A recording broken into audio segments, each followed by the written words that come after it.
What happened before the first second of time? Before the dawn had a name, before light learned how to travel, there was a stillness so complete it contained everything that would ever be. Not emptiness, not void, but a kind of waiting that hummed beneath the threshold of existence itself. In that hush, the universe was not yet born, and yet it was already dreaming of rivers, of mountains, of the slow unfurling of ferns in forests that would not exist for billions of years. Time had not begun its patient walk across the cosmos, and so nothing moved, nothing aged, nothing remembered.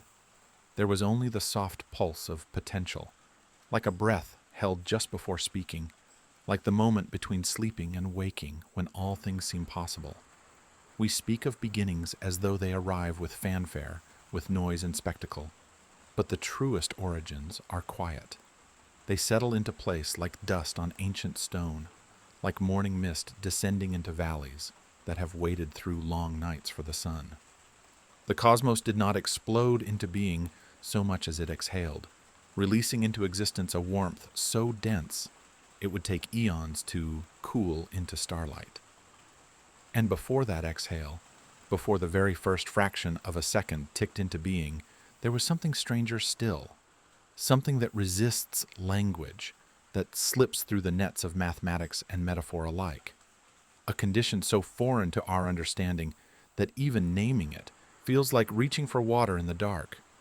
Perhaps the universe remembers what came before, the way a river might remember the glacier that carved its path, the way sediment remembers the mountain it once was.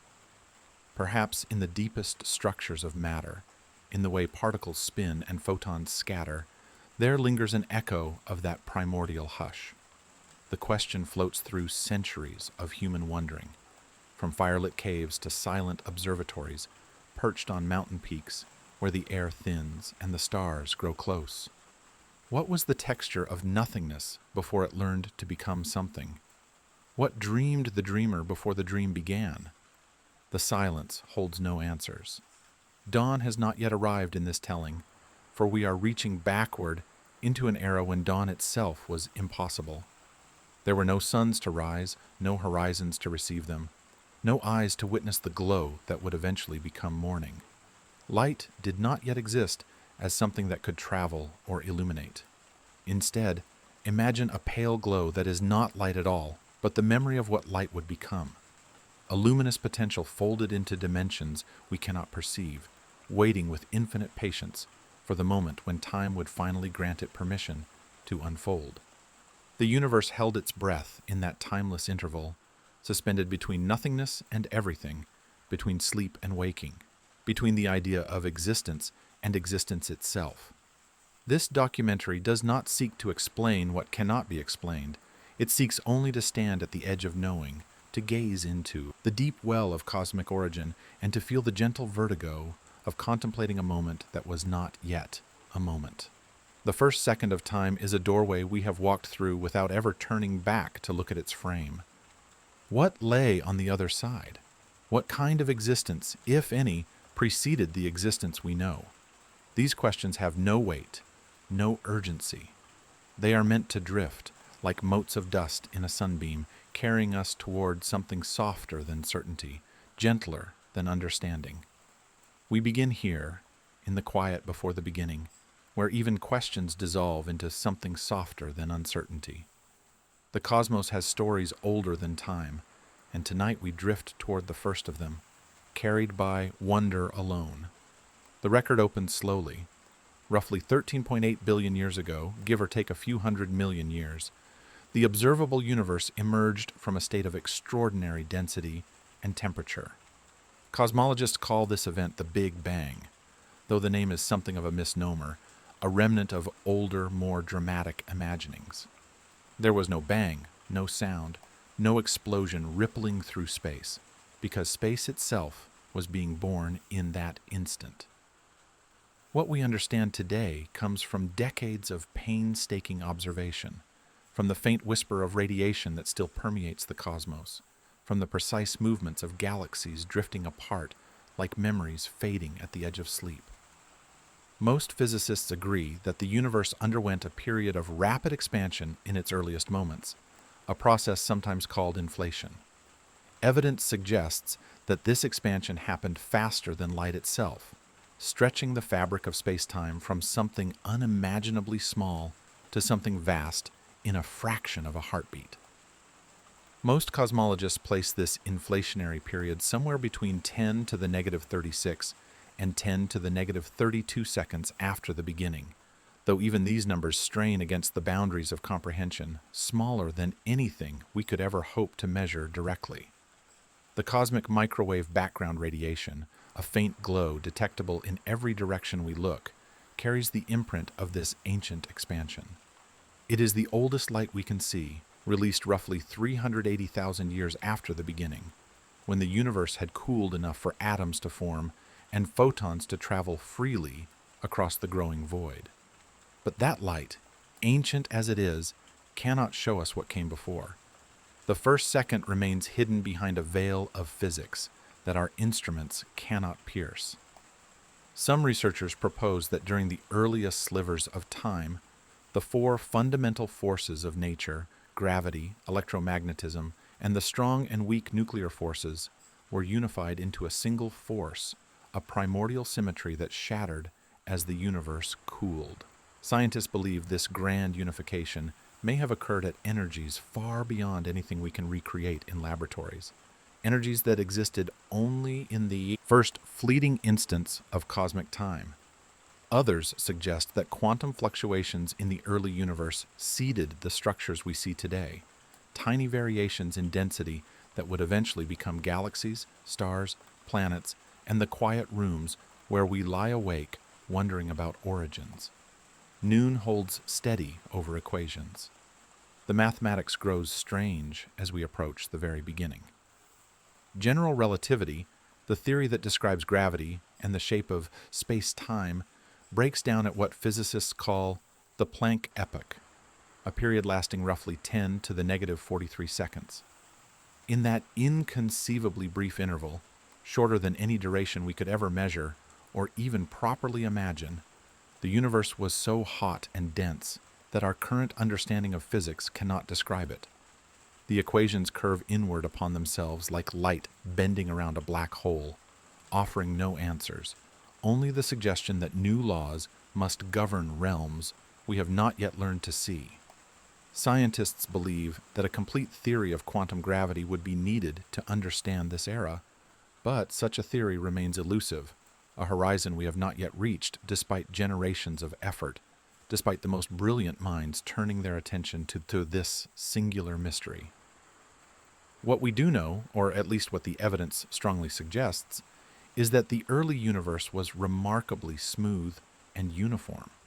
The cosmic microwave background shows temperature variations of only about 1 part in 100,000 across the entire sky. This uniformity is itself a mystery, for how could regions of space too far apart to ever have been in contact share the same temperature? Inflation theory offers one explanation, suggesting that the universe expanded so rapidly that regions once close together were stretched to opposite ends of the cosmos, carrying their shared properties with them like travelers bearing gifts from a common homeland they can never return to. Geologic time, the slow patience of mountains and oceans, seems almost recent by comparison. The Earth is roughly 4.5 billion years old, a third of the universe's age, young enough to be the cosmos's grandchild. The stones beneath our feet, the water in our veins, the iron in our blood, all were forged in the hearts of ancient stars that lived and died before our sun was born. We are made of matter that was present in that first second, atoms whose components trace back to the primordial soup of quarks and gluons that filled the infant cosmos.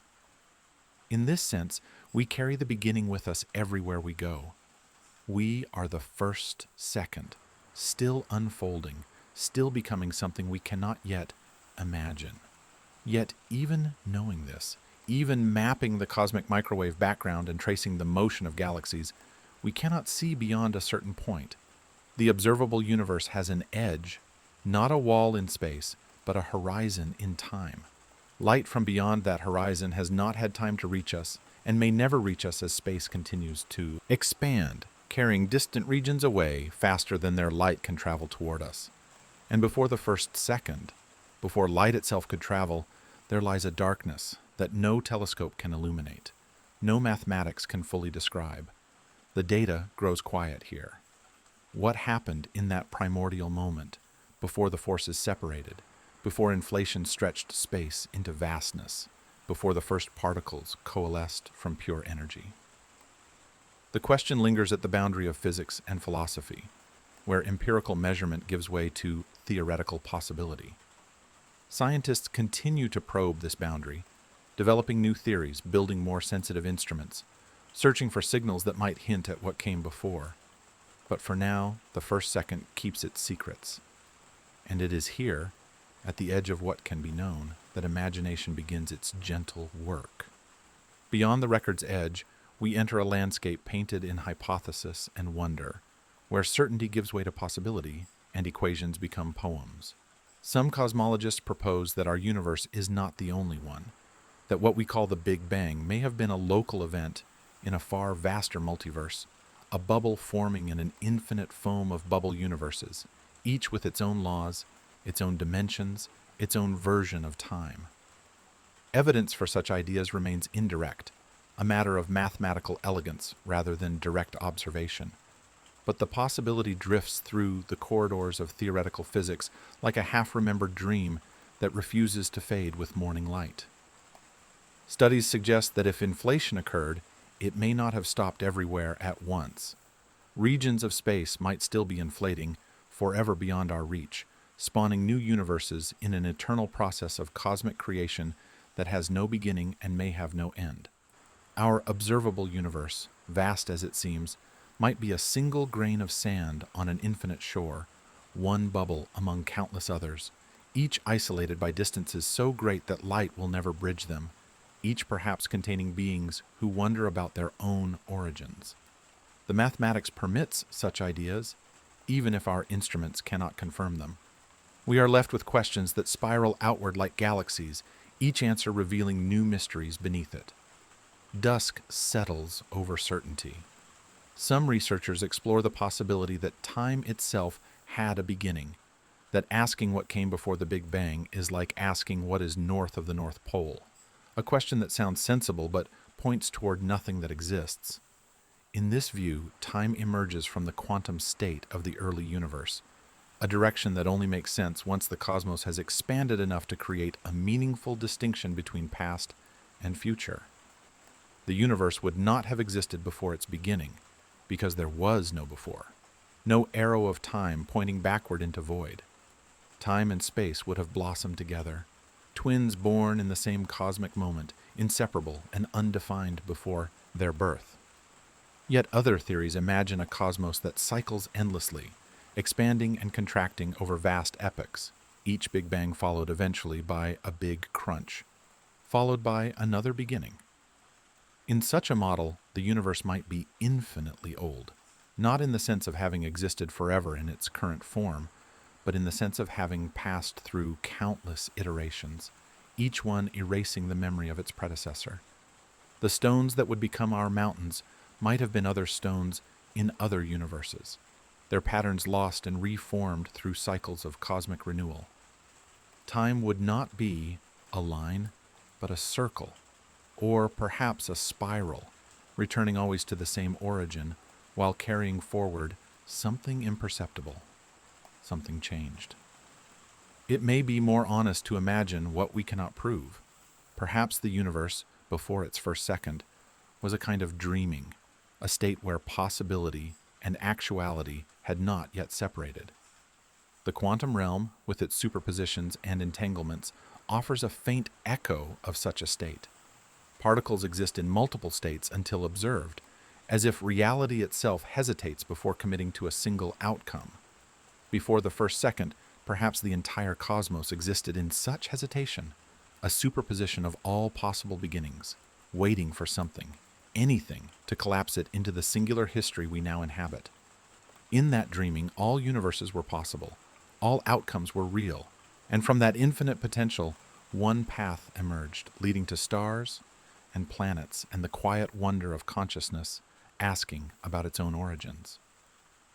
The light grows softer. Ancient peoples who knew nothing of quantum mechanics or cosmic inflation nonetheless asked similar questions in their own languages. They spoke of primal waters from which creation emerged, of cosmic eggs containing all that would ever be, of gods breathing existence into formless chaos. In Polynesian tradition, the universe began in a darkness called Po, a state of potential that preceded light. In Hindu cosmology, Brahma dreams the world into being during cosmic cycles of creation and dissolution that span trillions of years. These myths were not science, but they were reaching toward the same mystery, the same intuitions that something preceded the world we know, something that defied the logic of beginnings and endings. The pale glow that was not yet light, the luminous potential we imagined at the start of this journey, finds its echo in these ancient stories. Fire contained in darkness, waiting. Seeds of existence buried in soil that did not yet exist. The universe remembering itself into being, as a river might remember the glacier that carved its path. The metaphors shift and blend, but they point toward the same horizon, the same question that physics and philosophy and poetry have circled for millennia. What was there before there was anything at all? Some physicists have wondered whether consciousness itself might play a role in the nature of reality, whether observation and existence are more deeply entangled than classical physics supposed. This remains highly speculative, a frontier where science and speculation blur into each other like watercolors on wet paper. But it invites a kind of reverence, a recognition that we are not merely observers of the cosmos, but participants in its unfolding, matter that has organized itself into patterns capable of asking about their own origins. Perhaps the universe needed observers in order to become real. Perhaps we are the way the cosmos wakes up from its primordial dreaming. And somewhere within the silence of pre-existence, if such a word can be used, there may have been the first stirring of what would become awareness. Not consciousness as we know it, not thought or perception, but something more elemental, a tendency toward complexity, toward structure, toward the eventual emergence of minds that would look back across billions of years and wonder what came before. The universe, in this telling, was always tilted toward knowing itself, even before there was a self to know, even before knowing had meaning. Night approaches gently. We cannot know if any of this is true. The veil before the first second may never lift, may remain forever beyond the reach of human understanding. But the act of reaching, of imagining, of holding the question with tenderness rather than frustration, is itself a kind of knowledge. We learn something about ourselves when we contemplate the incomprehensible. We discover that wonder does not require answers, that mystery can be a resting place rather than a problem to be solved. The unknown becomes a sanctuary rather than a threat, a space where the mind can rest in not knowing. What does it mean to be made of matter that was present at the beginning? Every atom in your body was forged in processes that trace back to that first second, to the primordial furnace where energy condensed into particles, where quarks bound together to form protons and neutrons, where the building blocks of everything were assembled in temperatures we cannot imagine. You are not separate from the cosmos. You are its continuation, its latest chapter, a way the universe has found to look back at itself and ask the questions it has always wanted to ask. The night deepens. When stone forgets its shape, does it still remember heat? When mountains erode into sand, when sand drifts into rivers, when rivers empty into seas, something of the original persists. Not form, not structure, but essence. The calcium in your bones was once scattered across light years of space, drifting between stars, waiting billions of years to become part of you. The iron in your blood was forged in the heart of a dying star, scattered by supernova, gathered by gravity, inherited by the planet that would one day call itself Earth. You are stardust become aware of itself, ancient matter arranged into patterns that can wonder about their own origins, can feel gratitude and sorrow and love. Oceans rose, continents wandered, time kept breathing.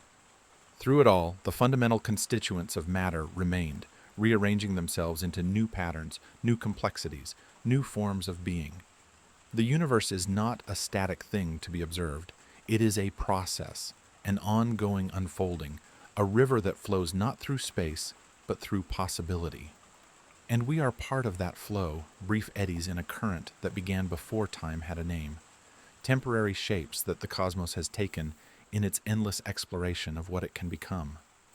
Perhaps this is what it means to belong, not to a place, not to a moment, but to a story so vast it defies comprehension.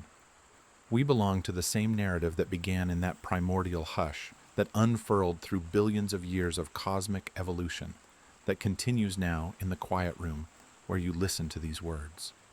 Your breath is the breath of the universe, continuing a rhythm that started before rhythm was possible. Your heartbeat echoes the pulse of that first expansion, the original exhale that set everything in motion. You are not witnessing the story. You are the story, still being told, still finding its way toward some ending we cannot imagine. Everything waits. There is humility in this, a recognition of our smallness and our significance. We are small beyond measure, dust motes in a cosmos of unimaginable scale, brief flickers in a time so vast it makes our longest histories seem like the blink of an eye. And yet we are significant beyond measure, the one place we know of where the universe has become aware of itself, where matter has organized into patterns capable of love and wonder and the courage to ask impossible questions. Both things are true. Both things are beautiful.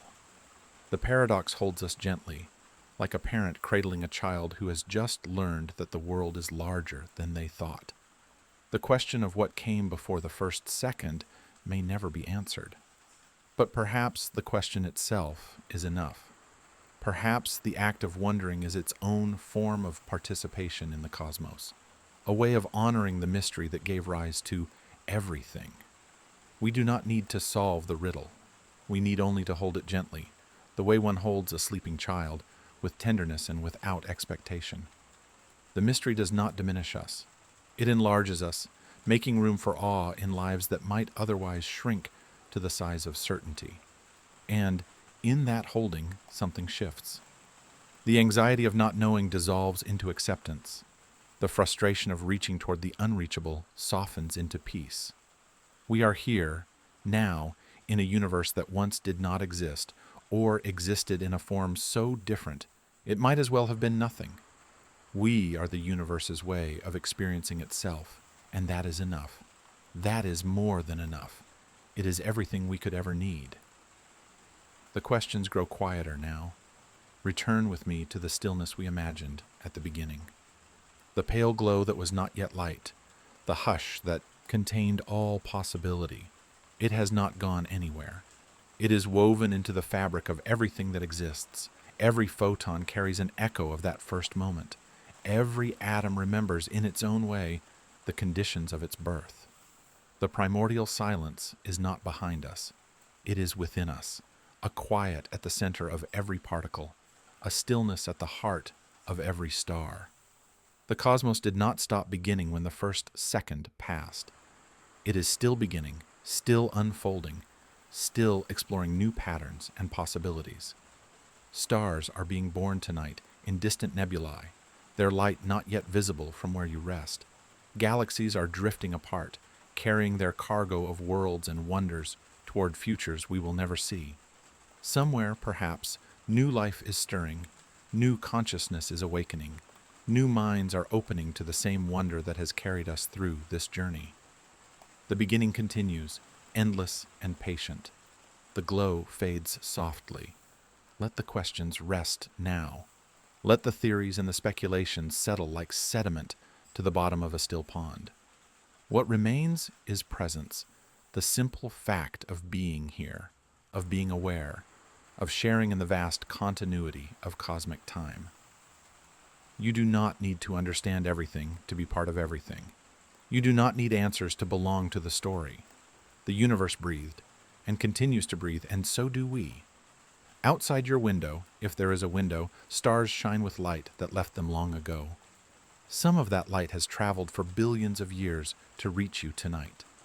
You are receiving messages from the ancient cosmos, signals that left their sources when the universe was young.